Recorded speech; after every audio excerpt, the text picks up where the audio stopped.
کیمیاگر اپنے گھوڑے کے پاس گیا اور تلوار لے کر واپس آ گیا۔ اس نے تلوار کی نوک سے ریت پر ایک دائرہ لگایا اور سانپ کو اس دائرے کے درمیان میں رکھ دیا۔ موذی فوراً پرسکون ہو کر بیٹھ گیا۔ بے فکر رہو، اب یہ اس دائرے سے باہر نکل نہیں سکتا۔ کیمیاگر بولا، تم صحرا میں زندگی تلاش کرنے میں کامیاب رہے، میں اسی علامت کا متلاشی تھا۔ یہ اتنا ضروری کیوں تھا؟ لڑکے نے پوچھا۔ کیونکہ احرام مصر میں گرے ہوئے ہیں، کیمیاگر نے جواب دیا۔ لڑکا خاموش تھا، اس کا دل بوجھل تھا، وہ گزشتہ رات سے مغموم تھا۔ خزانے کی تلاش کا مطلب تھا فاطمہ سے جدائی۔ میں صحرا سے گزرنے میں تمہاری رہنمائی کروں گا، کیمیاگر بولا، لیکن میں نخلستان میں رہنا چاہتا ہوں۔ لڑکے نے جواب دیا، میں نے فاطمہ کو پا لیا ہے اور وہ میرے لیے دنیا کے کسی بھی خزانے سے زیادہ قیمتی ہے۔ فاطمہ اس صحرا کی بیٹی ہے، کیمیاگر نے جواب دیا۔ وہ جانتی ہی ہے، مرد ہمیشہ منزل کی تلاش میں جاتے ہیں، اس امید کے ساتھ کہ وہ واپس لوٹیں گے۔ اس کی بھی یہ خواہش ہے کہ تم بھی اپنی منزل تلاش کرو، لیکن اگر میں منزل کی تلاش ترک کر کے جہاں رہنا چاہوں تو؟ لڑکے نے پوچھا۔ میں تمہیں بتاتا ہوں، پھر کیا ہوگا؟ کیمیاگر بولا، تم نخلستان میں مشاورت کے فرائض انجام دو گے، تمہارے پاس کافی دولت ہے، تم فاطمہ سے شادی کر لو گے اور 1 سال تک بخوشی زندگی گزارو گے۔ تم صحرا سے بھی مانوس ہو جاؤ گے اور نخلستان کے ہر گوشے سے بھی۔ تم نخلستان کے ایک درخت سے آگاہ ہوگے، تم دیکھو گے اور تمہیں معلوم ہوگا کہ دنیا کی ہر شے کیسے آہستہ آہستہ بدل رہی ہے۔ مشاہدے میں پختگی کے ساتھ تمہاری علامات سمجھنے کی صلاحیت بھی بڑھے گی، کیونکہ صحرا بذات خود ایک بہت بڑا مدرسہ ہے۔ کیمیاگر نے توقف کیا۔ دوسرے سال تمہیں خزانے کا خیال آئے گا، علامات اپنے آپ کو ظاہر کریں گی اور تم ان کو نظر انداز کرو گے۔ تمہارے علم سے نخلستان اور اس کے باسی مستفید ہوں گے، سردار تمہارے معتقد ہوں گے اور تمہارے قافلے تمہارے لیے دولت جمع کرنے کا ذریعہ ہوں گے۔ تیسرے سال بھی علامات اپنا ظہور جاری رکھیں گے اور تمہیں منزل یاد دلائیں گی۔ تم بے چینی سے راتوں کو نخلستان کی ریت پر چہل قدمی کرو گے اور یہ فاطمہ کے لیے ناقابل برداشت ہوگا، کیونکہ وہ سمجھے گی کہ وہ تمہاری پریشانی کی وجہ ہے۔ تمہیں بھی چونکہ احساس ہوگا کہ اس نے تمہیں نہیں روکا تھا، بلکہ یہ تمہارا واپس نہ آ سکنے کا خوف تھا، جس کی وجہ سے تم نے نخلستان میں رہنے کا فیصلہ کیا تھا۔ اس وقت علامات تمہیں بتائیں گی کہ تمہارا خزانہ ہمیشہ کے لیے دفن ہو گیا ہے۔ پھر چوتھے سال علامات تم سے جدا ہو جائیں گی، کیونکہ تم نے ان کو سمجھنا اور ان پر عمل کرنا چھوڑ دیا تھا۔ اس کا علم قبیلے کے سردار کو بھی ہو جائے گا اور وہ تمہیں مشاورت کے عہدے سے برخاست کر دے گا۔ تب تم ایک مالدار تاجر بن چکے ہو، لیکن علامات تمہارا ساتھ چھوڑ چکی ہوں گی، کیونکہ تم نے ان پر عمل کرنا چھوڑ دیا تھا اور تمہیں احساس ہوگا کہ اب منزل کی تلاش کرنا ناممکن امر ہے۔ لڑکے کو کرسٹل فروش کا خیال آیا، جس کی خواہش تھی کہ وہ مکہ جائے، اور پھر انگریز جو کیمیاگر کی تلاش میں نکلا تھا، اسے اس خاتون کا بھی خیال آیا جسے صحرا پر اعتماد تھا۔ پھر اس نے صحرا کی طرف دیکھا جو اس کے پاس تھا، جس سے وہ محبت کرتا تھا۔ دونوں اپنے گھوڑوں پر سوار ہو گئے۔ اب لڑکا کیمیاگر کے پیچھے چل رہا تھا۔ دونوں نخلستان کی طرف چل پڑے۔ ہوا کے دوش پر نخلستان کی صدا آ رہی تھی اور لڑکا فاطمہ کی آواز سننے کی کوشش میں تھا۔ میں تمہارے ساتھ جانے کے لیے تیار ہوں، اس نے کیمیاگر سے کہا، اور یکدم اس کا دل پرسکون ہو گیا۔ ہم کل سورج نکلنے سے پہلے روانہ ہوں گے، کیمیاگر نے جواب دیا۔ لڑکے نے رات بے سکونی سے گزاری۔ سورج نکلنے سے 2 گھنٹے قبل اس نے اس لڑکی کو ڈھونڈا جو پہلی رات اس کے ساتھ خیمے میں تھا، اور اس لڑکے کو ڈھونڈا جو پہلی رات اس کے ساتھ خیمے میں تھا، اور اس سے کہا کہ وہ فاطمہ کا گھر ڈھونڈنے میں اس کی رہنمائی کرے۔ جب دونوں فاطمہ کے خیمے کے پاس پہنچے تو لڑکے نے اپنے ساتھی کو اتنا سونا دیا کہ وہ ایک بھیڑ خرید سکے۔ پھر اس نے اس لڑکے سے کہا کہ وہ اندر جا کر فاطمہ کو جگائے اور اسے لڑکے کے آنے کی اطلاع دے۔ جب وہ اب واپس آیا تو لڑکے نے عربی کو ایک اور بھیڑ کی قیمت جتنا سونا دیا اور کہا کہ وہ چلا جائے۔ فاطمہ خیمے کے دروازے پر ظاہر ہوئی۔ دونوں چلتے ہوئے کھجوروں کے پاس آ گئے۔ لڑکے کو معلوم تھا کہ یہ بات شاہ کے دستور کے خلاف تھی، لیکن اب اسے اس بات کی فکر نہیں تھی۔ میں جا رہا ہوں، وہ بولا، لیکن میں واپس آؤں گا، مجھے تم سے محبت ہے۔ کیونکہ کچھ کہنے کی ضرورت نہیں ہے، کسی سے محبت صرف اس لیے کی جاتی ہے کہ اس سے محبت ہوتی ہے، محبت کے لیے کسی وجہ کی ضرورت نہیں ہوتی۔ میرا ایک خواب تھا اور تب میری ملاقات ایک بادشاہ سے ہوئی۔ لڑکے نے اپنی بات جاری رکھی۔ میں نے کرسٹل شاپ میں کام کیا اور پھر میں نے صحرا عبور کیا، پھر قبائل کے درمیان لڑائی کی وجہ سے جہاں رکنا پڑا، اور میں کیمیا گر کی تلاش میں تم سے ملا۔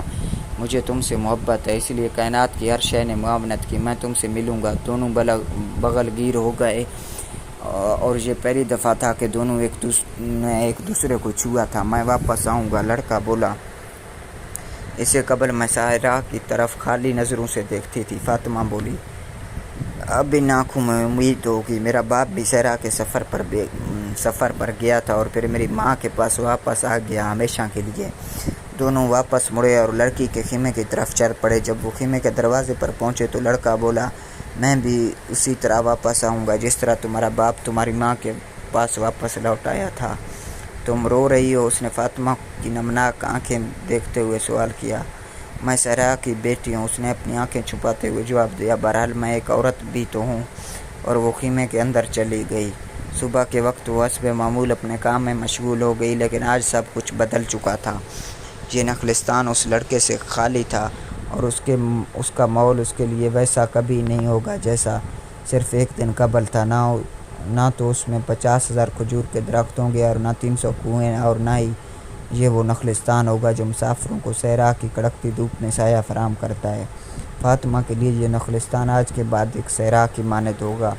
آج کے بعد اس کے لیے نخلستان کی نسبت صحرا زیادہ اہم ہوگا، کیونکہ اس صحرا میں ایک ایسا انسان تھا جو اس سے صرف اس لیے محبت کرتا تھا کہ اسے اس سے محبت تھی۔ اس محبت کے لیے کسی وجہ کی ضرورت نہیں تھی۔ آج کے بعد اس کی نگاہیں صحرا کی طرف لگی رہیں گی، اور وہ اندازہ لگائے گی کہ کون سے ستارے کی سمت میں اس کا محبوب چل رہا ہے۔ اس ستارے کے حوالے سے وہ اپنے محبوب کا دیدار کرے گی۔ آج کے بعد صحرا اس کے لیے امید کی علامت ہوگا۔ اس کی فکر نہ کرو جسے تم پیچھے چھوڑ آئے ہو۔ سفر پر روانہ ہوتے ہوئے کیمیا گر نے لڑکے کو ہدایت دی، ہر چیز لکھی ہوئی ہے اور یہ تحریر ہمیشہ وہاں رہے گی۔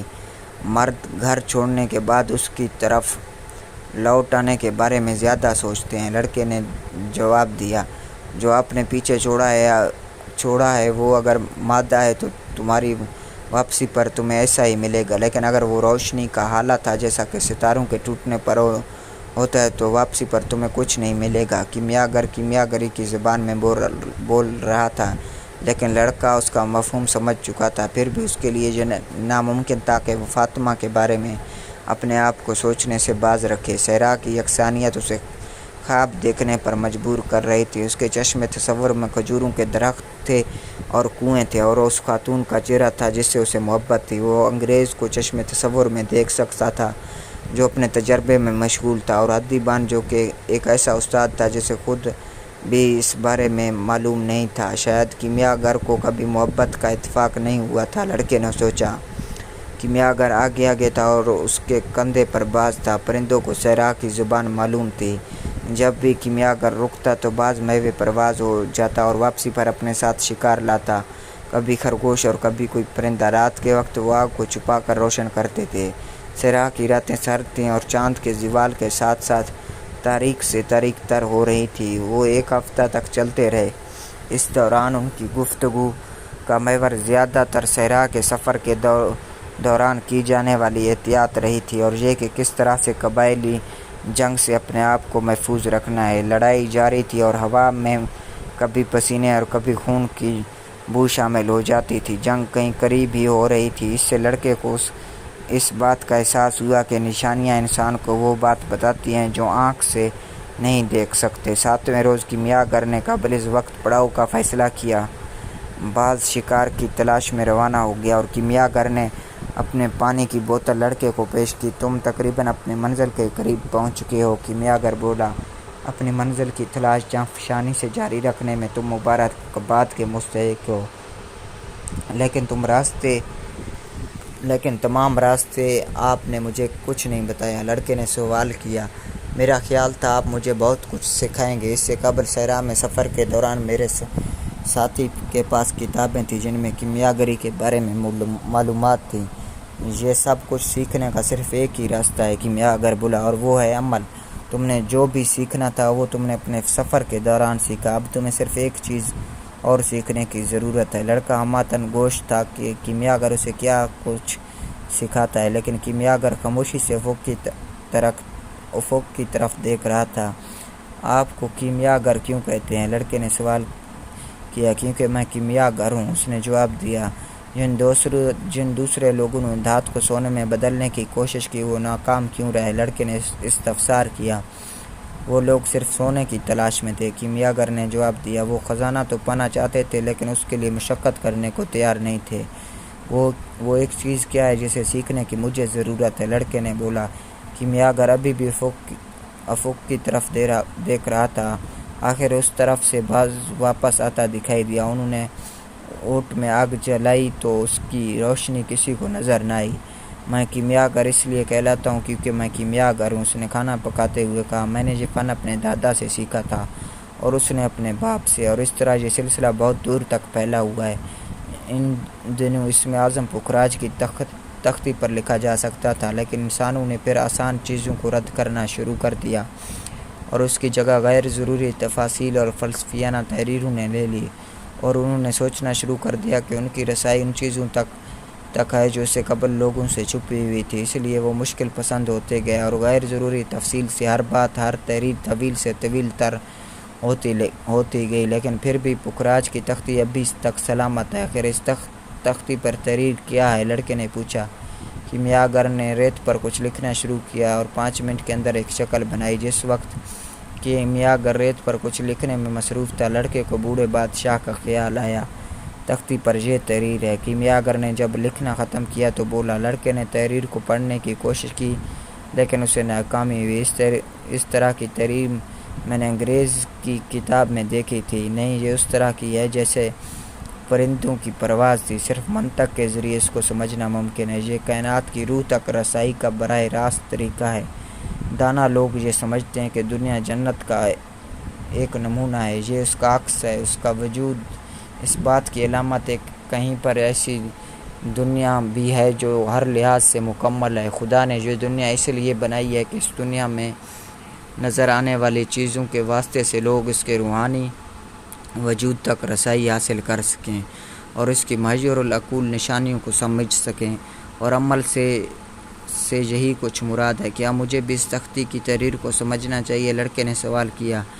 شاید اگر تم کیمیاگر کی تجربہ گاہ میں ہوتے تو یہ اس تحریر کو سمجھنے کا بہترین وقت ہوتا، لیکن چونکہ تم صحرا کے بیچوں بیچ ہو اس لیے اپنے آپ کو اس میں ضم کر دو۔ صحرا تمہیں دنیا کی سمجھ ودیت کر دے گا، بلکہ دنیا کی کوئی بھی چیز اس کی اہلیت رکھتی ہے۔ تمہیں صحرا کو سمجھنے کی ضرورت نہیں۔ تم اگر ریت کے ایک ذرے پر بھی غور کرو تو تمہیں اس میں بھی تخلیق کے محیر العقول کارنامے نظر آئیں گے، اور اپنے دل کی آواز سنو، اس پر بھی غور کرو تو تمہیں اس میں بھی تخلیق کے محیر العقول کارنامے نظر آئیں گے۔ اپنے دل کی آواز سنو، اس کو قدرت کے تمام تر رازوں تک رسائی حاصل ہے، کیونکہ اس کا اپنا وجود اس کائنات کی روح سے نکلا ہے اور وہیں سے ایک دن لوٹ کر جانا ہے۔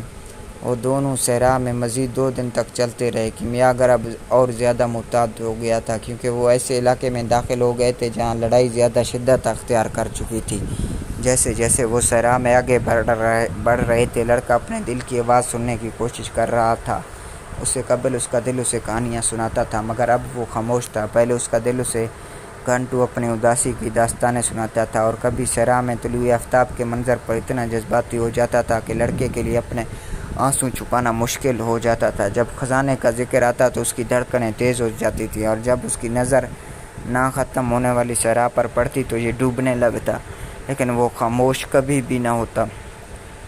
اس وقت بھی نہیں جب لڑکا اور کیمیاگر خاموش ہوتے تھے۔ ہمیں آخر اپنے دل کی آواز سننے کی کیا ضرورت ہے؟ اس نے کیمیاگر سے سوال کیا۔ جب وہ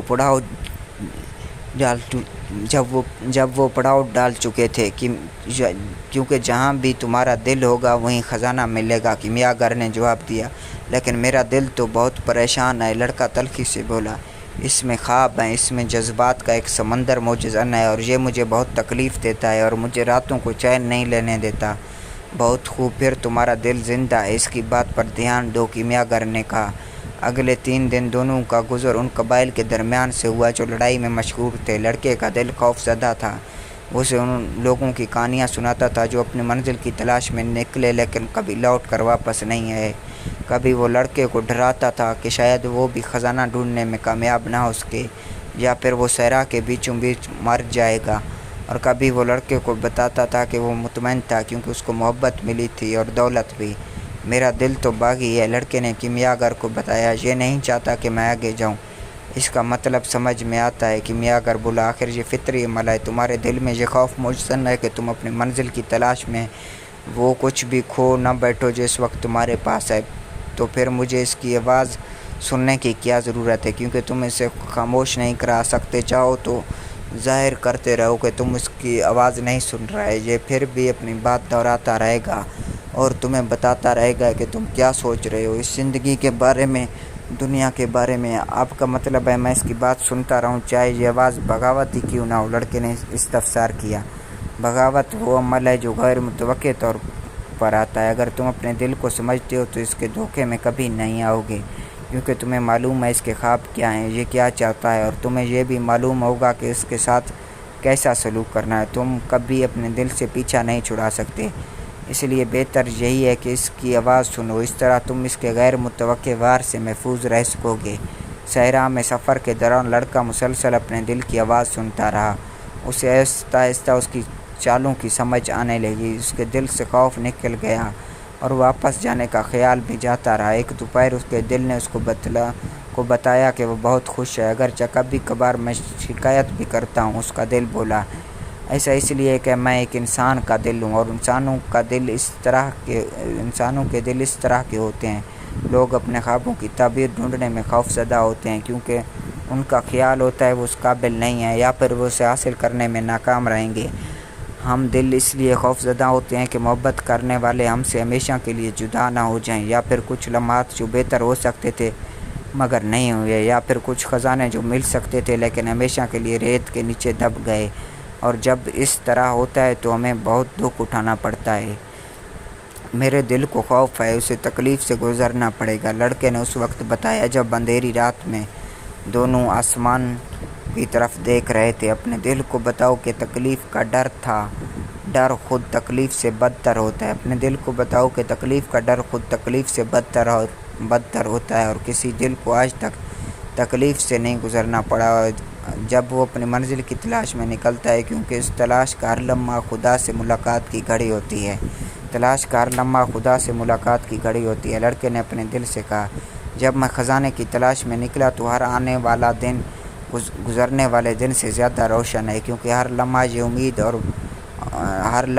امید اور مضبوط ہو جاتی ہے کہ میں یہ خزانہ پا لوں گا۔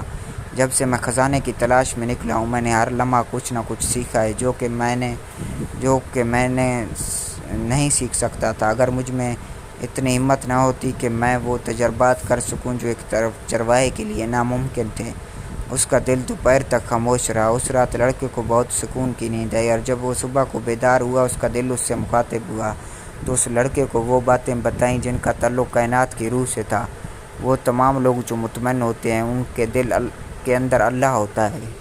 دل نے اسے بتایا، خوشی ریت کے ایک ذرے سے بھی مل سکتی ہے، کیونکہ ریت کا ہر ذرہ بھی تخلیق کا ایک لمحہ ہے۔ اسے تخلیق کرنے کے لیے کائنات نے لاکھوں سال صرف کیے ہیں۔ دنیا میں ہر شخص کے لیے ایک خزانہ منتظر ہے۔ اس کے دل نے اسے بتایا، ہم انسانوں کے دل ان خزانوں کے بارے میں زیادہ اس لیے نہیں جانتے کہ انسان اب مزید ان کو تلاش کرنا گوارا نہیں کرتے۔ ہم بچوں کو اس بارے میں بتاتے ہیں اور پھر زندگی کو اس ڈگر پر چھوڑ دیتے ہیں، اسے اپنے مقدر کی جانب جانے کی اجازت دیتے ہیں۔ افسوس یہ ہے کہ ان میں بہت سے کم لوگ ان راستوں کو اختیار کرتے ہیں جو ان کے لیے متعین کیے گئے ہوتے ہیں، وہ راستے جو ان کو ان کی منزل کی جانب لے جاتے ہیں اور خوشی کی طرف۔ اکثر لوگ اس دنیا کو ایک خطرناک جگہ تصور کرتے ہیں، اور کیونکہ یہ ان کا اعتماد ہوتا ہے اس لیے دنیا ان کے لیے واقعی ایک خطرناک جگہ بن جاتی ہے۔ اس لیے ہم ان سے بہت آہستگی سے اور بہت نرمی سے بات کرتے ہیں۔ ہم اگرچہ بات سے تو کبھی بھی باز نہیں آتے، لیکن ہم دعا کرتے ہیں کہ لوگ ہماری آواز نہ سن سکیں، کیونکہ لوگ ہماری بات ماننے کے لیے تیار نہیں ہوتے، اس لیے ہم نہیں چاہتے کہ انہیں تکلیف ہو۔ دل آخر انسان کو اس بات پر کیوں نہیں مجبور کرتا کہ وہ اپنے منزل کی تلاش جاری رکھے۔ لڑکے نے کیمیا گر سے پوچھا، کیونکہ اس طرح دل کو ناقابل برداشت اذیت کا سامنا کرنا پڑتا ہے جو وہ کرنا نہیں چاہتا۔ کیمیا گر نے جواب دیا۔ اس کے بعد لڑکے کو اپنے دل سے آگاہی حاصل ہو گئی، کیوں مجھ سے بات کرنا کبھی ختم نہ کرنا، اس نے اپنے دل سے کہا، اور جب میں اپنی منزل سے بھٹکنے لگوں اور اس بات کا خطرہ ہو کہ میں اپنی کوئی خواہش ترک کر دوں گا تو مجھے جھنجھوڑنا، مجھے جگانا، اور میں عہد کرتا ہوں جب بھی کبھی مجھے تمہاری آواز سنائی دی میں ضرور اس پر عمل کروں گا۔ اس رات اس نے یہ تمام بات کیمیا گر کو بتائی۔ کیمیا گر نے محسوس کیا کہ لڑکے کا دل کائنات کی روح کی طرف لوٹ آیا تھا۔ اب مجھے کیا کرنا ہے؟ لڑکے نے پوچھا۔ احرام کی جانب سفر کرو، کیمیا گر نے جواب دیا، اور علامات کی پہچان اور ان پر عمل کرنے پر بھی کاربند رہو۔ تمہارا دل یہ صلاحیت رکھتا ہے کہ خزانے تک تمہاری رہنمائی کر سکے۔ کیا یہی واحد چیز ہے جسے جاننے کی مجھے ضرورت ہے؟ نہیں، کیمیا گر بولا، جس چیز کو جاننے کی تمہیں ضرورت ہے وہ یہ ہے کہ اس سے قبل تمہیں اپنے خواب کی تعبیر ملے، کائنات کی روح تمہارا امتحان لے گی۔ یہ کسی منفی نقطۂ نظر سے نہیں ہوتا، بلکہ اس لیے کہ خزانے کے ساتھ ہم اس پر بھی عبور حاصل کرنے جو کچھ ہم نے سیکھا ہے، اور یہ وہ مقام ہے جہاں زیادہ تر لوگ جدوجہد ترک کر دیتے ہیں۔ اس کو ہم صحرا کی زبان میں کہتے ہیں۔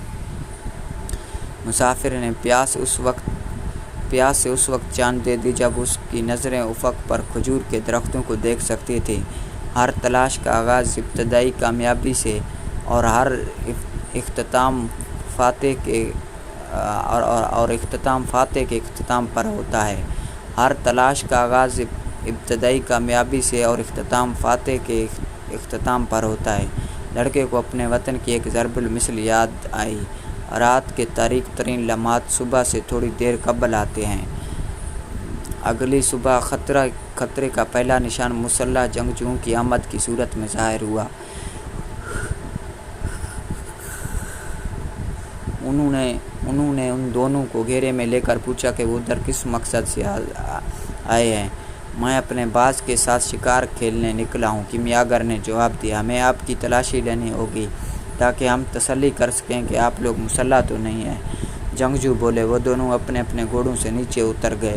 تمہارے پاس اتنی رقم کیوں ہے؟ قبائلی جنگجو نے لڑکے کی تلاشی لیتے ہوئے سوال کیا۔ میں احرام مصر تک جانے کے لیے گھر سے نکلا ہوں، لڑکے نے جواب دیا۔ ایک جنگجو کیمیا گر کے سامان کی تلاشی لے رہا تھا۔ اس نے کیمیا گر کے سامان سے ایک بوتل نکالی جس میں کوئی مشروب تھا، اور ایک شیشے کا پیلے رنگ کا انڈا جو مرغی کے انڈے سے تھوڑا سا بڑا تھا۔ یہ کیا ہے؟ جنگجو نے کیمیا گر سے سوال کیا۔ آب حیات ہے اور سنگ فلسفہ، یہ کیمیا کا کار عظیم ہے۔ جو کوئی بھی آب حیات پیے گا تمام امراض سے محفوظ رہے گا، اور اس انڈے کا ایک بھی ذرہ کسی بھی دھات کو سونے میں بدل دے گا۔ عربی اس پر ہنسنے لگے۔ کیمیا گر بھی مسکرا دیا۔ انہیں کیمیا گر کا بیان بہت مضحکہ خیز لگا۔ انہوں نے دونوں کو جانے کی اجازت دے دی۔ آپ ہوش میں تو تھے؟ لڑکے نے بددعاؤں کے جانے کے بعد کیمیا گر سے پوچھا۔ آپ نے ایسا کیوں کہا؟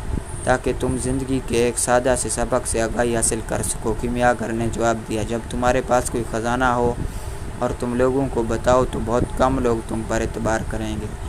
دونوں نے صحرا میں اپنا سفر جاری رکھا۔ ہر آنے والے دن کے ساتھ لڑکے کا دل خاموش سے خاموش تر ہوتا جا رہا تھا۔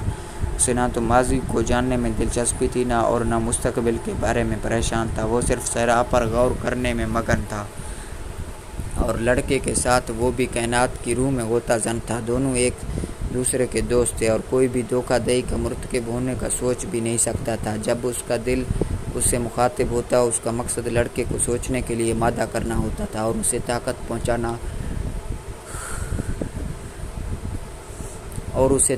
پہنچانا، کیونکہ صحرا کے دن بہت ہی تکلیف دہ تھے۔ اس کے دل نے اسے بتایا کہ اس کی سب سے بڑی طاقت کیا ہے، اس کی ہمت۔ بھیڑوں کو چھوڑ کر اپنے خواب کی تعبیر کی تلاش کی ہمت، اس کا عزم جس کا مظاہرہ اس نے کرسٹل شاپ میں کام کے دوران کیا تھا۔ اس کے علاوہ اس کے دل نے لڑکے کو ایک ایسی چیز کے بارے میں بھی آگاہ کیا جس سے وہ اب تک لا علم تھا۔ اس نے اسے ان خطرات کے بارے میں بتایا جو لڑکے کو کبھی لاحق تھے، مگر وہ ان سے یکسر لا علم تھا۔ اس نے بتایا کہ ایک روز اس نے وہ رائفل لڑکے کے آنکھوں سے اوجھل کر دی تھی جو لڑکے نے اپنے باپ سے لی تھی کہ مبادا لڑکا اپنے آپ کو نقصان پہنچا بیٹھے۔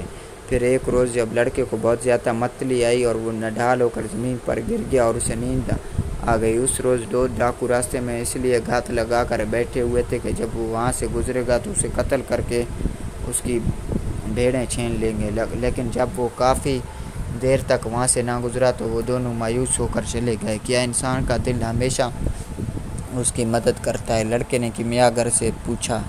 زیادہ تر تو وہ ان لوگوں کی مدد کرتا ہے جنہیں اپنی منزل کی تلاش ہوتی ہے، مگر یہ بچوں اور ضعیف العمر لوگوں کی بھی مدد کرتے ہیں، کیمیاگر نے جواب دیا۔ ایک دوپہر ان کا گزر ایک قبیلے کے پڑاؤ کے پاس سے ہوا۔ پڑاؤ کے ہر کونے پر خوبصورت کپڑوں میں ملبوس مسلح عربی پہرے دار رہے تھے۔ کچھ مرد حقہ پی رہے تھے اور جنگ کی کہانیاں سنا رہے تھے۔ کوئی بھی ان دونوں کی طرف متوجہ نہیں ہوا۔ ہمیں کوئی خطرہ نہیں ہے، لڑکا اس وقت بولا جب وہ لوگ پڑاؤ سے گزر گئے۔ اپنے دل پر اعتماد ضرور کرو، مگر یہ نہ بھولو کہ تم صحرا میں ہو، کیمیاگر غصے سے بولا۔ جب بھی لوگ لڑائی میں مشغول ہوتے ہیں تو کائنات کی روح انسانوں کی چیخیں سن سکتی ہے، اور کوئی بھی آسمان کے نیچے ہونے والے واقعات کے رد عمل سے محفوظ نہیں رہتا۔ تمام چیزیں دراصل ایک ہی ہیں، لڑکے نے سوچا۔ 2 گھڑ سوار ان کے عقب سے ظاہر ہوئے۔ ایسے لگتا تھا کہ صحرا کیمیاگر کی بات سچ کرنے پر تل گیا تھا۔ رک جاؤ، ایک گھڑ سوار نے انہیں مخاطب کیا۔ تم اس علاقے میں ہو جہاں قبائل کے درمیان لڑائی ہو رہی ہے، لیکن ہم لوگ زیادہ دور نہیں جا رہے، کیمیاگر نے گھڑ سوار کی آنکھوں میں دیکھتے ہوئے جواب دیا۔ دونوں گھڑ سواروں نے کچھ دیر خاموش رہنے کے بعد دونوں کو آگے جانے کی اجازت دے دی۔ لڑکا دونوں کی گفتگو حیرت سے سن رہا تھا۔ تمہارے دیکھنے کے انداز نے دونوں کو مغلوب کر دیا تھا، لڑکا کیمیاگر سے بولا۔ نگاہیں تمہارے اندر کی طاقت کا مظہر ہوتی ہیں، کیمیاگر نے جواب دیا۔ یقیناً، لڑکے نے سوچا، اب اسے اس بات کا اس سے قبل بھی تجربہ ہوا تھا۔ آخر کار دونوں نے ایک پہاڑی سلسلے کو عبور کیا تو کیمیاگر نے بتایا، اب وہ لوگ ایران سے صرف 2 گھنٹے کے فاصلے پر ہیں اور جلد ہی ہمارے راستے جدا ہو جائیں گے۔ تو پھر مجھے کیمیاگری سکھائے گا؟ لڑکے نے التجا کی۔ تو تم پہلے ہی سے کیمیاگری جانتے ہو، کیمیاگر نے جواب دیا۔ اصل کیمیاگری ہے کائنات کی روح تک رسائی اور ان خزانوں کی تلاش جو تمہارے لیے محفوظ کیے گئے ہیں۔ میں دھات کے سونے میں بدلنے کا فن جاننا چاہتا ہوں، لڑکا بولا۔ دنیا میں موجود ہر چیز ارتقاء کے عمل سے گزری ہے، اور دانا لوگوں کے مطابق سونا اس عمل سے سب سے طویل عرصہ تک گزرا ہے۔ یہ نہ پوچھا نہ کہ ایسا کیوں ہوا ہے، کیونکہ یہ میں بھی نہیں جانتا، لیکن مجھے یقین ہے کہ روایت ہمیشہ درست ہوتی ہے۔ لوگ ہمیشہ دانا لوگوں کی بات سمجھنے سے قاصر رہتے ہیں، اس لیے سونا عملاً ارتقاء کی علامت کی بجائے اختلاف کی علامت بن گیا ہے۔ ہر ایک شے کی کئی زبانیں ہیں، لڑکا بولا۔ کبھی اونٹ کی آواز میرے لیے صرف ایک جانور کی آواز تھی، لیکن پھر یہ خطرے کی گھنٹی کے مترادف ہو گئی، اور اب پھر سے یہ صرف ایک جانور ایک آواز ہے۔ میری کئی کیمیاگروں سے ملاقات ہوئی ہے، کیمیاگر بولا۔ انہوں نے اپنی عمریں لیبارٹری میں گزار دیں اور دھات کو اس ارتقاء کے عمل سے گزارا جس سے کہ سونا گزرا ہے۔ ان کی پہنچ سنگ فلسفہ تک بھی ہوئی ہے۔ تب انہیں معلوم ہوا ہے جب کوئی چیز ارتقاء کے عمل سے گزرتی ہے تو اس کے ارد گرد تمام اشیاء بھی اس عمل سے گزرتی ہیں۔ کچھ کیمیاگروں کو اتفاقاً سنگ فلسفہ تک رسائی مل گئی۔ وہ پہلے ہی نوازے ہوئے لوگ تھے اور ان کی روح اور لوگوں کی نسبت اس کے لیے پہلے سے تیار تھی، لیکن ان کی تعداد بہت ہی مختصر رہے۔ کچھ لوگ ایسے بھی تھے جن کو صرف سونے سے دلچسپی تھی، ان لوگوں کو اس راز تک کبھی بھی رسائی نصیب نہیں ہو سکی۔ وہ یہ بھول گئے کہ سیسہ، تانبا اور لوہے کی اپنی اپنی منزلیں ہیں، اور جو کوئی بھی کسی اور چیز کی منزل میں مداخلت کرے وہ اپنی منزل تک کبھی بھی نہیں پہنچ سکتا۔ کیمیاگر کے الفاظ لڑکے کو مردہ لگے۔ کیمیاگر نے ریت سے ایک سیپی اٹھائی اور بولا، کبھی یہ صحرا بھی سمندر رہا ہوگا۔ مجھے معلوم ہے، لڑکے نے جواب دیا۔ کیمیاگر نے لڑکے کو کہا کہ وہ سیپی کو اپنے کانوں کے ساتھ لگائے۔ لڑکے نے بچپن میں کئی بار سیپی اپنے کانوں کے ساتھ لگائی تھی اور اسے سمندر کی گونج سنائی دی تھی۔ سمندر اس سیپی میں اس لیے سمایا گیا کہ یہیں اس کی منزل ہے، اور یہ اس طرح ہی رہے گا جب تک صحرا دوبارہ سمندر میں نہیں بدل جاتا۔ دونوں اپنے گھوڑے پر سوار ہوئے اور احرام کی سمت چل پڑے۔ سورج غروب ہونے کے قریب لڑکے کو خطرے کی گھنٹی سنائی دی۔ دونوں اونچے اونچے ٹیلوں میں گھر گئے۔ لڑکے نے کیمیاگر کی طرف دیکھا کہ اس نے کچھ محسوس کیا تھا یا نہیں، لیکن وہ کسی بھی خطرے سے بے نیاز تھا۔ 5 منٹ بعد دونوں کا سامنا 2 گھڑ سواروں سے ہوا جو شاید ان کے انتظار میں تھے۔ اس سے قبل کہ لڑکا کیمیاگر سے کچھ کہتا، ان گھڑ سواروں کی تعداد 10 اور پھر 100 ہو گئی، اور پھر وہ ٹیلوں میں ہر طرف پھیلے ہوئے نظر آنے لگے۔ یہ نیلے کپڑوں میں ملبوس قبائلی تھے اور ان کے چہرے نیلے نقابوں کے پیچھے چھپے ہوئے تھے اور صرف ان کی آنکھیں نظر آ رہی تھیں۔ اتنے فاصلے کے باوجود ان کی نظریں ان کی اندرونی کیفیت کی مظہر تھیں۔ ان کی آنکھوں میں موت جھلک رہی تھی۔ دونوں کو ایک فوجی کیمپ لے جایا گیا۔ ایک محافظ دونوں کو ایک ایسے خیمے میں لے گیا جہاں سردار میٹنگ میں مصروف تھا۔ یہ دونوں جاسوس ہیں، ایک محافظ بولا۔ ہم تو صرف مسافر ہیں، کیمیاگر نے جواب دیا۔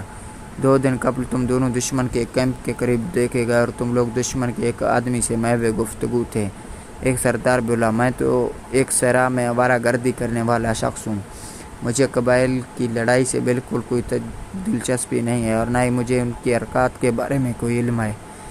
میں تو صرف اپنے دوست کی رہنمائی کر رہا ہوں، کیمیاگر نے کہا۔ تمہارا دوست کون ہے؟ سردار نے پوچھا۔ کیمیاگر ہے، کیمیاگر نے جواب دیا۔ یہ قدرت کی طاقتوں کو پہچانتا ہے اور آپ کے سامنے اپنی غیر معمولی طاقت کا مظاہرہ کرنا چاہتا ہے۔ لڑکا خاموش اور خوف سے سن رہا تھا۔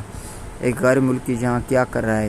ایک اور عرب نے پوچھا۔ یہ آپ کے قبیلے کو دینے کے لیے رقم لایا ہے، اس سے قبل کہ لڑکا بولتا، کیمیاگر نے جواب دیا اور لڑکے کے تھیلے میں سے سونے کے سکے نکال کر سردار کے حوالے کر دیے۔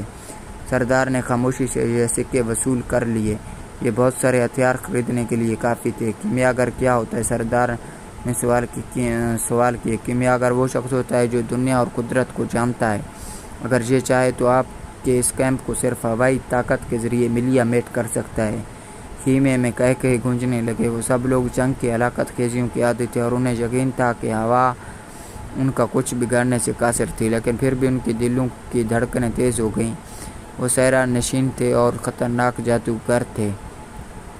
میں یہ دیکھنا چاہوں گا کہ لڑکا یہ سب کچھ کس طرح کرتا ہے، سردار بولا۔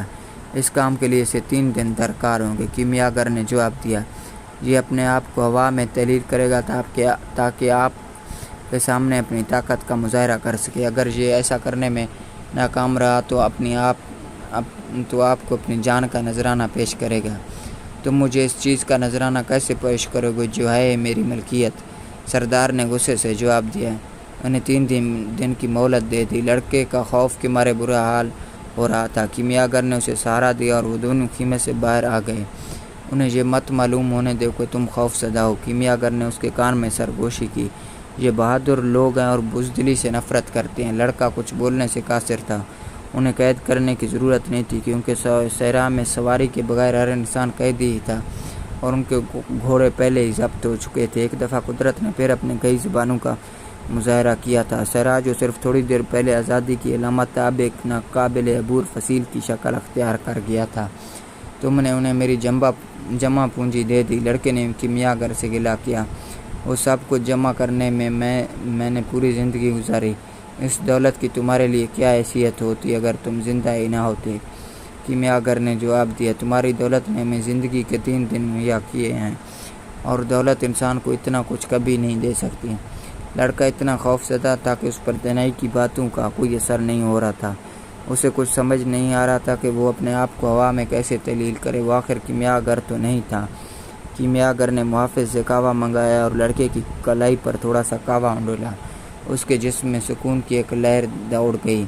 کیمیاگر نے زیر لب کچھ پڑھا جو اس کی سمجھ سے بالا تر تھا۔ اپنے آپ پر خوف مت طاری ہونے دو، کیمیاگر نے نرمی سے بولا۔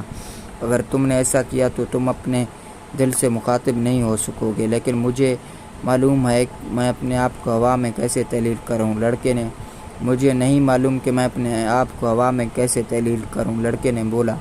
اگر کوئی اپنی منزل کی تلاش کی لگن رکھتا ہے تو اسے ہر اس چیز کا علم ہوتا ہے جس کی اسے ضرورت ہوتی ہے۔ صرف ایک چیز اس خواب کی تعبیر تک پہنچنے میں رکاوٹ ہوتی ہے، وہ ہے خوف، ناکامی کا خوف۔ کیمیاگر نے جواب دیا۔ میں ناکامی سے خوف زدہ نہیں ہوں، مجھے معلوم ہی نہیں ہے میں اپنے آپ کو ہوا میں کیسے تحلیل کروں۔ پھر تمہیں سیکھنا پڑے گا کیونکہ اسی پر تمہاری زندگی کا انحصار ہے۔ لیکن اگر ایسا میں نہ کر سکا تو پھر اپنی منزل کی تلاش میں تمہیں اپنی جان سے ہاتھ دھونا پڑیں گے۔ لیکن بہرحال تمہاری موت ان لاکھوں لوگوں کی موت سے بہرحال بہتر ہوگی جنہیں یہی معلوم نہیں کہ ان کی منزل کیا ہے۔ پریشان ہونے کی کوئی بات نہیں، کبھی بھی موت کا خوف انسان کو زندگی سے زیادہ قریب کر دیتا ہے۔ کبھی کبھی موت کا خوف انسان کو زندگی سے زیادہ قریب کر دیتا ہے۔ پہلا دن گزر گیا، نزدیکی قبائل کے درمیان خون ریز جھڑپ ہوئی اور کئی زخمی کیمپ میں لائے گئے اور مرنے والوں کی جگہ نئی کمک پہنچا دی گئی اور زندگی اپنی ڈگر پر دوبارہ سے رواں دواں ہو گئی۔ موت کچھ بھی بدلنے سے قاصر ہے، لڑکے نے سوچا۔ تم کچھ عرصہ اور بھی زندہ رہ سکتے تھے۔ ایک جنگجو اپنے ساتھی کی لاش سے مخاطب تھا۔ لیکن بہرحال تمہیں ایک دن مرنا تھا اور آج کے دن مرنا کل کے مرنے سے مختلف نہیں ہے۔ شام کے قریب کیمیاگر صحرا کی طرف سے اپنے باز کے ساتھ آتا دکھائی دیا۔ وہ شکار کے لیے گیا تھا۔ مجھے ابھی تک نہیں معلوم میں اپنے آپ کو ہوا میں کیسے تحلیل کروں۔ لڑکا کیمیاگر سے مخاطب ہوا۔ یاد کرو کہ میں نے تمہیں کیا بتایا تھا، دنیا خدا کا دکھائی دینے والا پہلو ہے اور کیمیاگری روحانی کمال کا مادی وجود کے ساتھ منطبق کرنے کا نام ہے۔ کیمیاگر نے جواب دیا، آپ یہ کیا کہہ رہے ہیں؟ اپنے باز کو کھانا کھلا رہا ہوں۔ میں اپنے آپ کو ہوا میں تحلیل کرنے سے قاصر ہوں، اس لیے ہم دونوں مرنے والے ہیں، تو پھر اس کو کھانا کھلانے کا کیا مقصد ہے؟ تم شاید موت سے ہمکنار ہو جاؤ۔ کیمیاگر نے جواب دیا، مجھے تو اپنے آپ کو ہوا میں تحلیل کرنا آتا ہے۔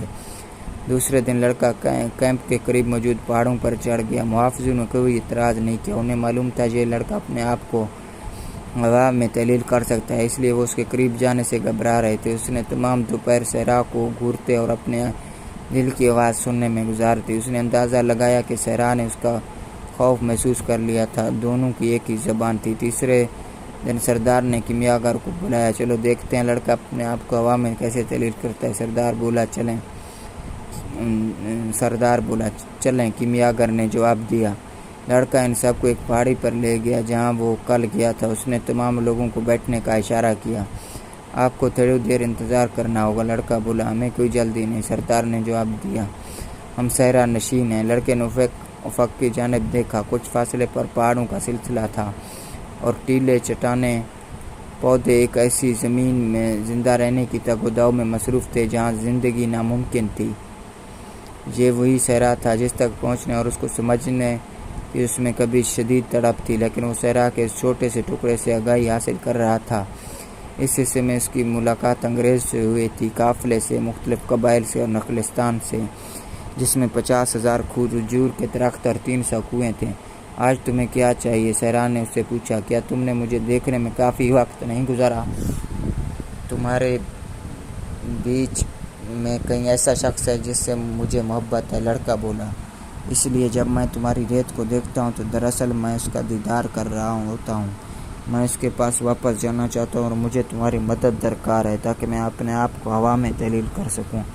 محبت کیا چیز ہوتی ہے؟ صحرا نے پوچھا۔ محبت تمہاری ریت کے اوپر شاہین کی پرواز ہے، کیونکہ اس کے لیے تم ایک ہرا بھرا میدان ہو جہاں سے وہ اپنے شکار کے ساتھ واپس لوٹتا ہے۔ اسے تمہارے ٹیلوں اور پہاڑیوں کا علم ہے اور وہ یہ بھی جانتا ہے کہ تم اس کے ساتھ بہت مہربان ہو۔ باز کی چونچ میں تو دراصل میرا ہی وجود ہوتا ہے، صحرا نے جواب دیا۔ صدیوں تک میں نے اس کے لیے شکار کا بندوبست کیا ہے۔ میں نے اپنے اندر موجود پانی کے آخری قطرے سے اس کے شکار کو پالتا ہوں۔ میں اپنے اندر موجود پانی کے آخری قطرے سے اس کے شکار کو پالتا ہوں اور پھر اس کی رہنمائی اس شکار تک کرتا ہوں، اور جب میں اس بات میں فخر محسوس کرتا ہوں کہ اس کا شکار میرے وجود پر زندہ ہے تو وہ یکدم آسمان کی بلندیوں میں سے زکند لگاتا ہے اور جو میں نے تخلیق کیا تھا لے کر غائب ہو جاتا ہے۔ آخر تم نے شکار کو پالا بھی تو اسی مقصد کے لیے تھا، لڑکے نے اسے تسلی دیتے ہوئے کہا، تاکہ باز اس پر پل سکے، اور باز پھر انسان کی خوراک کا بندوبست کرتا ہے اور بدلے میں انسان تمہاری پرورش کرتا ہے تاکہ شکار دوبارہ پیدا ہو سکے۔ رزق اور اس کی طرح تمام دنیا رواں دواں ہے۔ تمہاری بات میری سمجھ سے بالا تر ہے، صحرا نے جواب دیا۔ آخر تم یہ بات تو سمجھ سکتے ہو کہ تمہارے بیچ میں ایک ایسی عورت موجود ہے جو میری منتظر ہے اور اس کے لیے مجھے اپنے آپ کو ہوا میں تحلیل کرنا ہے۔ صحرا کچھ دیر کے لیے خاموش رہا، پھر بولا، میں اپنی ریت تو تمہیں دے سکتا ہوں کہ وہ ہوا کی مدد کر کے چلے، لیکن میں اکیلا کچھ نہیں کر سکتا۔ اس کے لیے تمہیں ہوا سے نکلنا ہوگا۔ یکدم ہوا چلنے لگی۔ قبائلی لوگ کچھ فاصلے سے لڑکے کو بغیر دیکھ رہے تھے۔ وہ ایک ایسی زبان میں محو گفتگو تھے جو لڑکے کی سمجھ سے بالا تر تھی۔ ہوا لڑکے کے پاس آئی اور اس کے چہرے کو چھوا۔ وہ اس کی صحرا کے ساتھ ہونے والی گفتگو سے واقف تھی، کیونکہ ہوا سب کچھ جانتی ہے۔ اس کی کوئی جائے ولادت نہیں ہے اور نہ ہی اسے موت کا کوئی ڈر ہے۔ وہ بلا خوف و خطر پوری دنیا میں گھومتی ہے۔ میری مدد کرو، لڑکے نے ہوا سے التجا کی۔ جس طرح ایک دن تم نے میرے محبوب کی آواز مجھ تک پہنچانے میں میری مدد کی تھی، تمہیں صحرا اور ہوا کی زبان کس نے سکھائی ہے؟ میرے دل نے، لڑکے نے جواب دیا۔ ہوا کے کئی نام ہیں۔ زمین کے کسی گوشے میں اس کا نام باد نسیم ہے، کیونکہ یہ اپنے ساتھ نمی لاتی ہے۔ کہیں دور کسی جگہ سے یہ لڑکا آیا تھا، اس کا نام لیوانتر ہے۔ اس جگہ کے لوگوں کا خیال ہے اس کے ساتھ صحرا کی ریت اور مراکش کے فاتح آئے تھے۔ اس طرح اس علاقے سے دور شمال میں رہنے والے لوگوں کا خیال ہوگا کہ شاید ہوا اندلس کی جانب سے آئی ہے، جبکہ ہوا کی کوئی منزل ہی نہیں ہے۔ شاید اس لیے وہ صحرا سے بھی زیادہ طاقتور ہے۔ شاید ایک دن کوئی صحرا میں درخت اگانے میں کامیابی حاصل کر لے گا اور ریوڑ بھی پال لے، لیکن ہوا کو کوئی قابو نہیں کر سکتا۔ تم ہوا نہیں بن سکتے، ہوا نے جواب دیا۔ ہم دو بالکل مختلف وجود ہیں، یہ حقیقت نہیں ہے، لڑکے نے جواب دیا۔ میں نے کیمیا گری کا گر اپنے سفر کے دوران سیکھا ہے۔ میرے اندر ہوا، صحرا، سمندر، فلک، ستارے اور غر سب کچھ موجود ہے۔ ہم ایک ہی آت کی تخلیق ہیں اور ہمارے اندر ایک ہی روح کار فرما ہے۔ میں تمہارے جیسا ہونا چاہتا ہوں اور دنیا کے ہر گوشے میں پہنچنا چاہتا ہوں۔ صحرا عبور کرنا چاہتا ہوں جس نے میرے خزانے کو ڈھانپ رکھا ہے، اور اس عورت کی آواز تک جانا چاہتا ہوں جس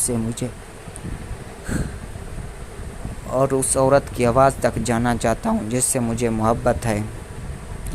میں نے ایک دن کیمیا گھر کے ساتھ تمہاری گفتگو سنی تھی۔ ہوا بولی، وہ کہہ رہا تھا کہ ہر ایک چیز کی اپنی منزل ہے، لیکن آدمی کی منزل ہوا میں تلین ہونا نہیں ہے۔ مجھے یہ ہنر صرف چند لمحوں کے لیے سکھا دو، لڑکے نے التجا کی، تاکہ مجھے انسانوں کی اور ہوا کی لامحدود صلاحیتوں کا اندازہ ہو سکے۔ ہوا کے تجسس میں اضافہ ہو چکا تھا۔ یہ ایک ایسا واقعہ تھا جو آج تک کبھی نہیں ہوا تھا۔ وہ بھی اس بات میں دلچسپی رکھتی تھی، مگر اسے نہیں معلوم تھا کہ انسان کو ہوا میں کیسے تحلیل کرے۔ حالانکہ اسے بہت سی چیزوں پر عبور حاصل تھا۔ اس نے صحرا تخلیق کیا اور جہازوں کو سمندر میں ڈبو دیا، جنگلوں کو ویران کیا اور موسیقی میں گونجتے ہوئے شہروں سے اس کا گزر ہوا تھا۔ اس کا خیال تھا وہ لامحدود ہے، لیکن پھر بھی لڑکے کا تقاضا تھا کہ ہوا کو اور بھی کچھ کرنے کی ضرورت ہے۔ اس کا نام محبت ہے، لڑکا بولا۔ اس کا خیال تھا کہ ہوا نے درخواست منظور کر لی ہے۔ جب تم محبت کرتے ہو تو تم تخلیق کا ہر عمل انجام دے سکتے ہو۔ جب تم محبت کرتے ہو تو اس بات کی قطعاً ضرورت نہیں ہوتی کہ یہ معلوم کیا جائے کہ کیا ہو رہا ہے، کیونکہ سب کچھ تمہارے اندر ہی ہوتا ہے۔ حتیٰ کہ انسان اپنے آپ کو ہوا میں بھی تحلیل کر سکتا ہے اگر ہوا اس کی مدد کرے تو۔ ہوا ہمیشہ سے مغرور رہی تھی۔ لڑکے کی بات اسے ناگوار گزری تھی۔ اس نے چاہا کہ وہ شدت سے چلے صحرا کی ریت کو اڑاتی ہوئی، لیکن اسے بھی یہ اقرار کرنا پڑا کہ دنیا کے ہر گوشے سے گزرنے کی طاقت رکھنے کے باوجود وہ انسان کو ہوا میں تحلیل کرنے سے قاصر تھی، کیونکہ وہ محبت سے لا علم تھی۔ دنیا کے سفر کے دوران میں نے لوگوں کو محبت کا ذکر کرتے سنا ہے اور انہیں سورج کے گرد گھومتے ہوئے دیکھا ہے۔ ہوا نے اپنی ناکامی پر تلخی سے کہا، شاید بہتر ہوگا کہ تم سورج سے مدد مانگو۔ ٹھیک ہے تو پھر میری مدد کرو، لڑکا بولا۔ تم فضا کو ریت کے طوفان سے اس طرح بھر دو کہ سورج اس میں ڈوب جائے، تاکہ میں آسمان کی طرف دیکھ سکوں اور سورج سے بات کر سکوں اپنی بینائی گنوائے بغیر۔ ہوا نے اپنی تمام تر طاقت کے ساتھ چلنا شروع کر دیا۔ تمام فضا ریت سے بھر گئی اور سورج ایک سنہری تھال کی مانند بن گیا۔ کیمپ میں کچھ نظر نہیں آ رہا تھا۔ صحرا کے لوگ ہوا کی شدت سے واقف تھے۔ وہ لوگ اسے باد سموم کے نام سے جانتے تھے۔ اس کی شدت سمندر کے طوفان سے بھی زیادہ تھی۔ جانور تکلیف سے بلبلا رہے تھے اور خیمے اور ہتھیار ریت سے بھر چکے تھے۔ بہتر ہوگا کہ ہم یہ سب ختم کر دیں، بلندی پر کھڑے ایک کمانڈر نے سردار سے کہا۔ انہیں لڑکا بمشکل نظر آ رہا تھا۔ ان کے نیلے ڈھاٹوں سے نظر آنے والی آنکھوں میں خوف تھا۔ ہاں، اسے روکیں، ایک اور کمانڈر بولا۔ میں خدا کی عظمت کا مظاہرہ کرنا چاہتا ہوں۔ سردار کے لہجے میں عقیدت تھی۔ میں دیکھنا چاہتا ہوں کہ ایک انسان کس طرح اپنے آپ کو ہوا میں تحلیل کر سکتا ہے۔ سردار نے دونوں کمانڈروں کے نام ذہن نشین کر لیے۔ وہ ان دونوں کو برخاست کرنے کا ارادہ رکھتا تھا۔ اس کے خیال میں صحرا نشینوں کو کبھی خوف زدہ نہیں ہونا چاہیے۔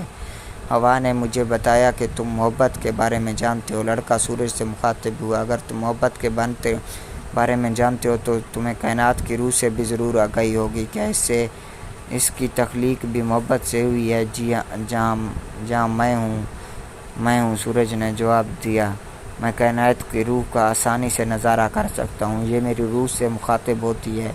ہم دونوں مل کر زمین کو زندگی دیتے ہیں اور بھیڑوں کو سائے کی تلاش سکھاتے ہیں۔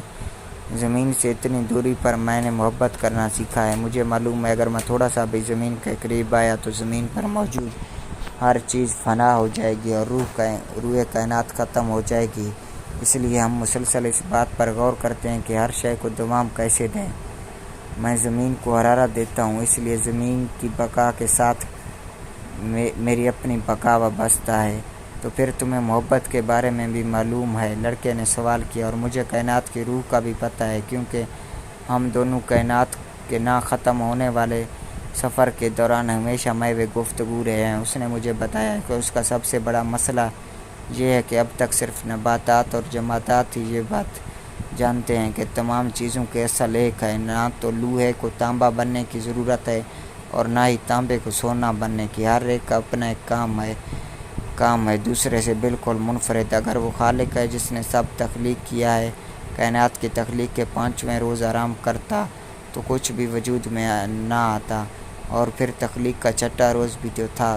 سورج نے اپنی بات جاری رکھی۔ تم بہت دانا ہو، کیونکہ تم اس دوری سے ہر چیز کا مشاہدہ کرتے ہو جس سے کوئی شے پوشیدہ نہیں ہے۔ لڑکا بولا، لیکن تم محبت سے بالکل ناواقف ہو۔ اگر تخلیق کا 6واں دن نہ ہوتا تو انسان کا وجود بھی نہ ہوتا۔ تانبا ہمیشہ تانبا ہی رہتا اور سیسا ہمیشہ سیسا۔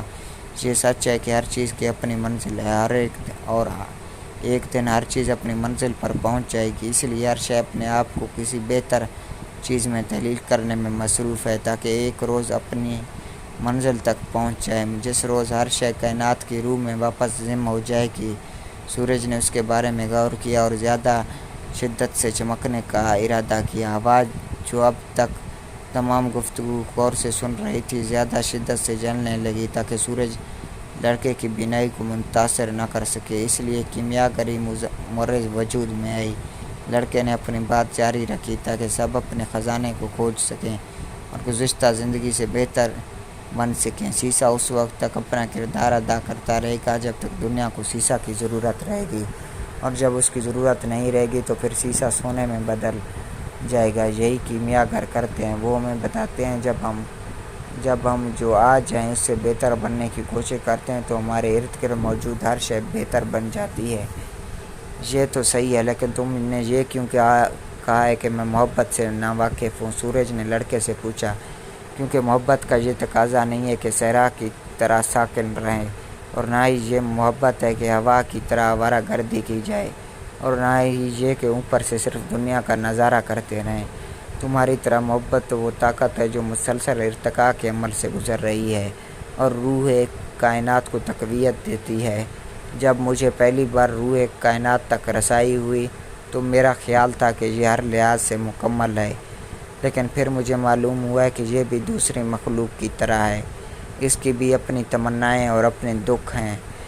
یہ ہم انسان جو روح کائنات کی پرورش کرتے ہیں، اور یہ دنیا جس میں ہم رہتے ہیں یہ یا تو بہتر ہوگی یا پھر بربادی سے دوچار ہوگی۔ اس کا انحصار اس پر ہے کہ ہم خود بہتر بنتے ہیں یا زیادہ خراب، اور یہیں سے محبت کا کردار شروع ہوتا ہے، کیونکہ جب ہم محبت کرتے ہیں تو ہم بہتر سے بہترین ہونا چاہتے ہیں۔ تو پھر تم مجھ سے کیا چاہتے ہو؟ سورج نے سوال کیا۔ مجھے تمہاری مدد کی ضرورت ہے تاکہ میں ہوا میں تحلیل ہو سکوں، لڑکے نے جواب دیا۔ کائنات میں مجھے سب سے دانا سمجھا جاتا ہے، لیکن میں بھی اس بات پر قدرت نہیں رکھتا کہ تمہیں ہوا میں تحلیل کر سکوں، سورج نے جواب دیا۔ تو پھر کون میری مدد کر سکتا ہے؟ لڑکے نے پوچھا۔ تم اس قلم سے سوال کرو جس نے یہ سب تحریر کیا ہے، سورج نے جواب دیا۔ ہوا خوشی سے اور بھی تیز چلنے لگی، خیموں کے کھوٹے اکھڑنے لگے اور جانوروں کی رسیاں ٹوٹنے لگیں۔ لوگ ایک دوسرے کا سہارا لینے لگے تاکہ ہوا میں اڑنے سے محفوظ رہیں۔ لڑکا قلم کی طرف متوجہ ہوا۔ اس نے محسوس کیا جیسے تمام کائنات خاموش ہو گئی ہو۔ تب اس نے قلم کو مخاطب کرنے کا ارادہ ترک کر دیا۔ اس کے دل میں محبت کا ایک طوفان موجود تھا۔ اس نے دعا کرنا شروع کر دی۔ یہ وہ دعا تھی جو اس سے قبل اس نے کبھی نہیں مانگی تھی، کیونکہ یہ وہ دعا تھی جسے الفاظ کی ضرورت نہیں تھی۔ یہ نہ تو بھیڑوں کے ریوڑ پر تشکر کا اظہار تھا اور نہ ہی کرسٹل کی دکان میں آمدنی بڑھانے کی خواہش کا اظہار، اور نہ ہی یہ التجا کہ اس کی محبوبہ اس کی منتظر رہے۔ اس خاموشی میں لڑکا سمجھ سکتا تھا کہ صحرا، سورج اور ہوا سب بھی اس قلم کی تحریر کو پہچانتے تھے اور اس پر دل و جان سے عمل پیرا بھی تھے۔ اسے معلوم تھا کہ نشانیاں پوری زمین اور پوری کائنات میں پھیلی ہوئی ہیں اور بظاہر ان کے وجود کی کوئی منطق سمجھ میں نہیں آتی۔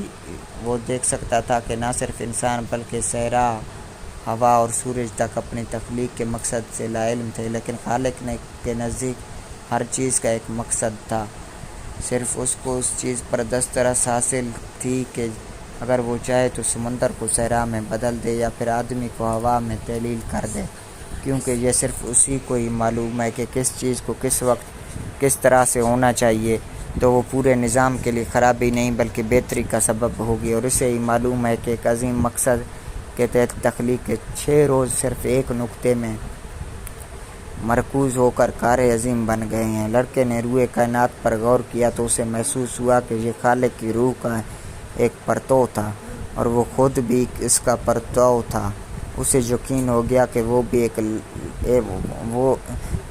بھی ایک لڑکا بھی ماہر العقول کارنامے سر انجام دینے پر قدرت رکھتا تھا۔ باد سموم اس سے قبل کبھی اتنی شدت سے نہیں چلی تھی۔ کئی نسلوں تک عرب میں ایک لڑکے کے چرچے گونجتے رہے جس نے اپنے آپ کو ہوا میں تبدیل کر لیا تھا اور ایک فوجی کیمپ کو تباہ کر دیا تھا۔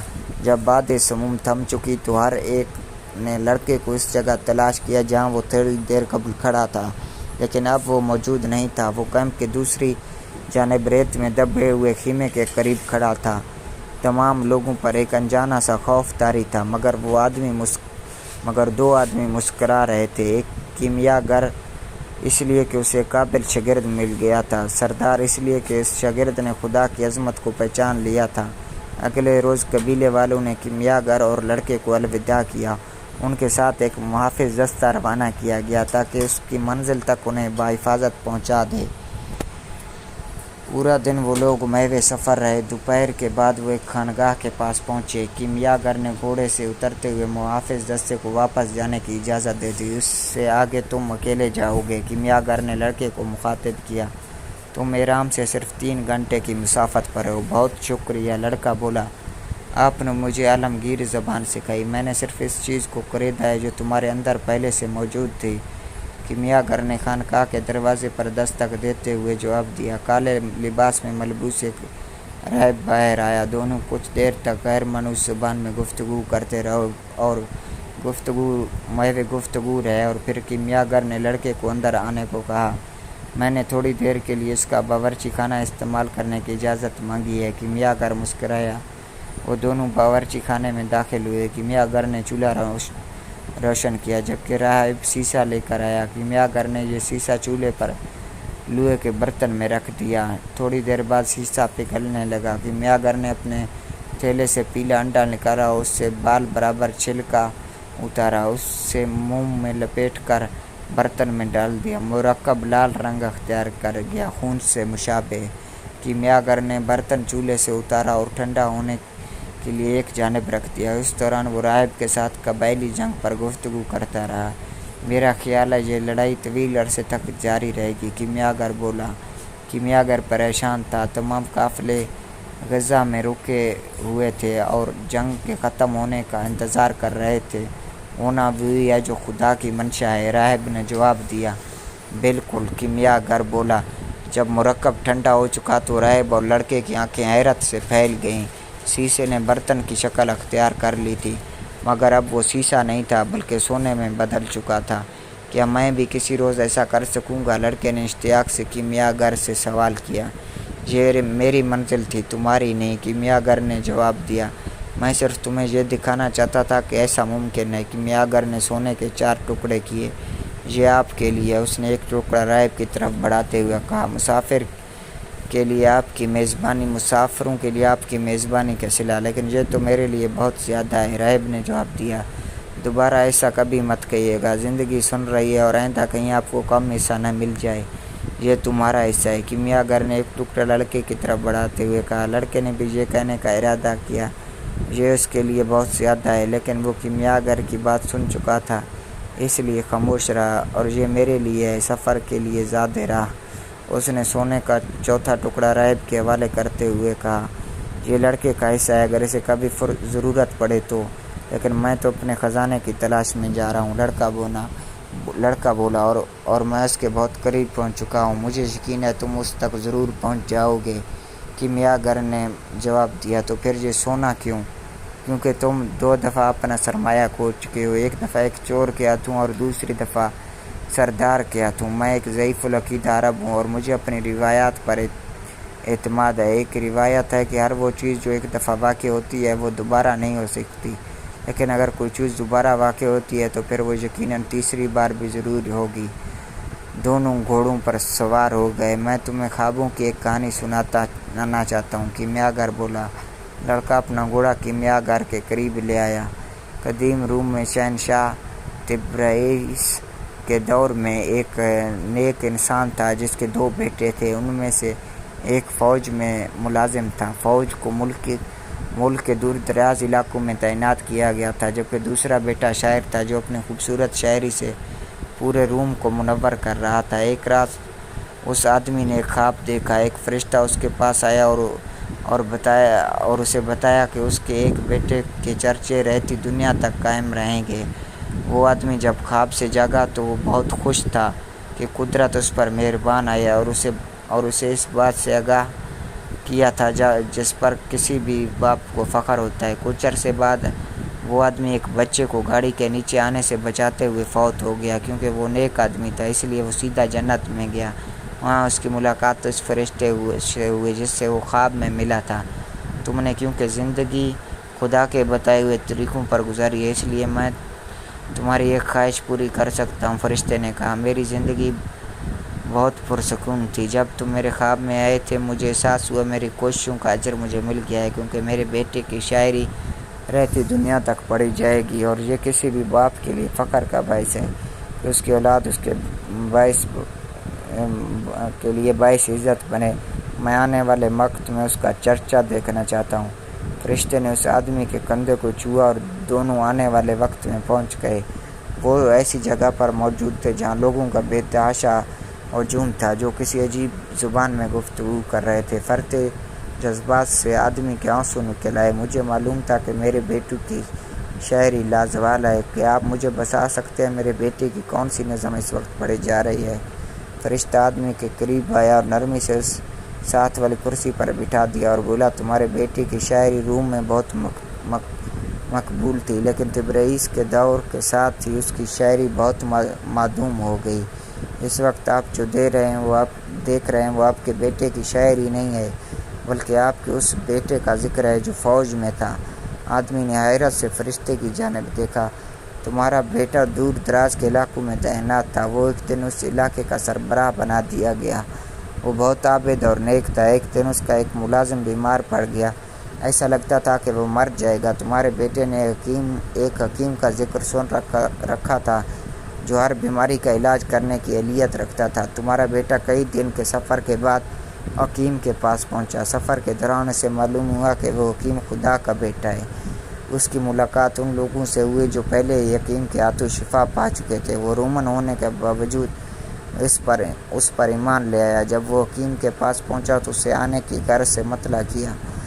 اس کی بات سن کر حکیم اس کے ساتھ جانے پر تیار ہو گیا۔ تمہارا بیٹا کیونکہ اہل ایمان تھا اس لیے اسے احساس تھا کہ وہ خدا کے سامنے موجود ہے۔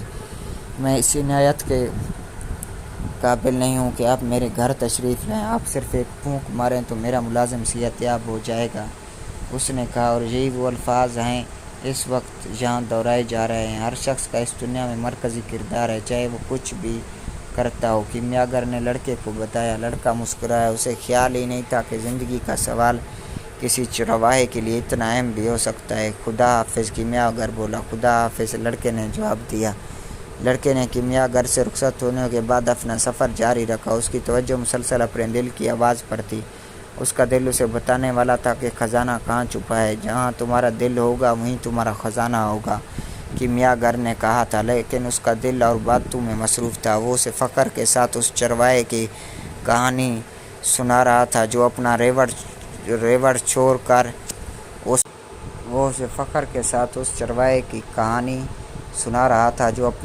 اپنے ریوڑ کو چھوڑ کر اس خزانے کی تلاش میں نکل گیا تھا جو اس نے 2 دفعہ خواب میں دیکھا تھا۔ اس نے منزل کا ذکر کیا اور پھر ان لوگوں کے بارے میں بتایا جو نئی منزلوں کی تلاش میں سمندر پار گئے تھے۔ وہ مہم جوئی کا ذکر کر رہا تھا، سفر کا اور کتابوں کا۔ لڑکے نے آہستہ آہستہ ٹیلے پر چڑھنا شروع کیا۔ چاند اپنی پوری آب و تاب کے ساتھ چمک رہا تھا۔ آج اسے نخلستان سے چلے ہوئے پورا 1 ماہ ہو گیا تھا۔ چاند کی روشنی جب ریت کے ٹیلوں پر پڑتی تھی تو طلاتم خیز سمندر کا تاثر ملتا تھا۔ جیسے وہ ٹیلے کے اوپر پہنچا، اس کا دل زور زور سے دھڑکنے لگا۔ چاند کی روشنی میں نہایت طلسماتی اہرام اس کی نظر کے سامنے تھے۔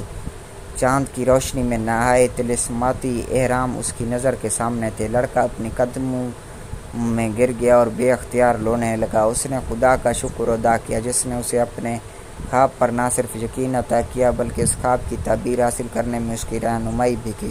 پھر اس کی ملاقات ایک بادشاہ سے ہوئی، پھر وہ تاجر سے ملا، انگریز سے اور کیمیا گر سے، اور سب سے بڑھ کر فاطمہ سے، جس نے اسے بتایا کہ محبت کبھی انسان کو اپنی منزل کی تلاش سے نہیں روکتی۔ اگر وہ چاہتا تو واپس نخلستان میں جا سکتا تھا، فاطمہ کے پاس، اور اپنی باقی زندگی ایک چرواہے کی طرح گزار دیتا۔ آخر کیمیا گر بھی اپنی منزل پا لینے کے باوجود نخلستان میں رہ رہا تھا۔ اسے اس بات سے کوئی غرض نہیں تھی کہ وہ اپنے کمالات دنیا کو دکھائے۔ اس کو احساس تھا کہ اپنی منزل کو تلاش کے دوران اس نے سب کچھ سیکھا جس کو سیکھنے کی اسے تمنا تھی، اور ہر اس تجربے سے گزرا تھا جس کا وہ خواب دیکھ سکتا تھا، اور اب وہ اپنے خزانے کے قریب تھا۔ اسے خیال آیا کہ کوئی بھی کام اس وقت تک مکمل نہیں ہوتا جب تک اس کے مقاصد حاصل نہ ہو جائیں۔ اس نے اپنے ارد گرد ریت پر نظر ڈالی تاکہ دیکھ سکے کہ اس کے آنسو کہاں گرے تھے۔ اس کی نظر اس کے آنسوؤں پر پڑی۔ اس کو معلوم تھا کہ مصر میں آنسو خدا کی علامت سمجھے جاتے ہیں۔ ایک اور نیک شگون اس نے سوچا۔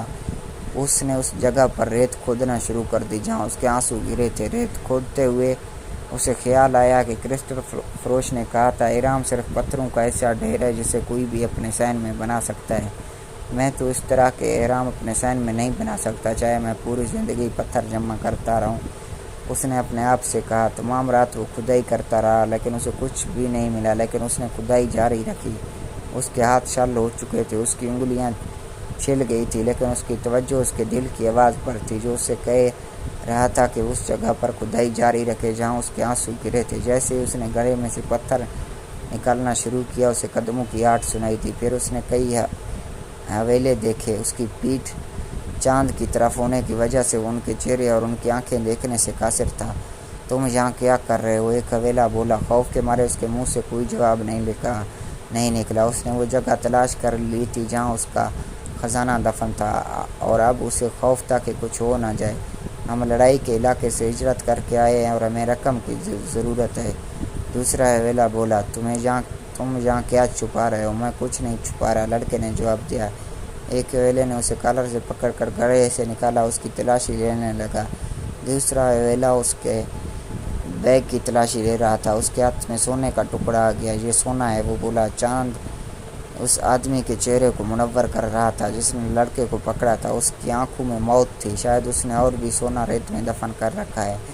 انہوں نے لڑکے کو زمین کھودنے کا حکم دیا لیکن انہیں کچھ نہیں ملا۔ جیسے ہی سورج طلوع ہوا، ایک آدمی نے لڑکے پر تشدد کرنا شروع کر دیا۔ اس کے زخموں سے خون نکل رہا تھا اور کپڑے پھٹ چکے تھے۔ اب اسے موت نزدیک نظر آ رہی تھی۔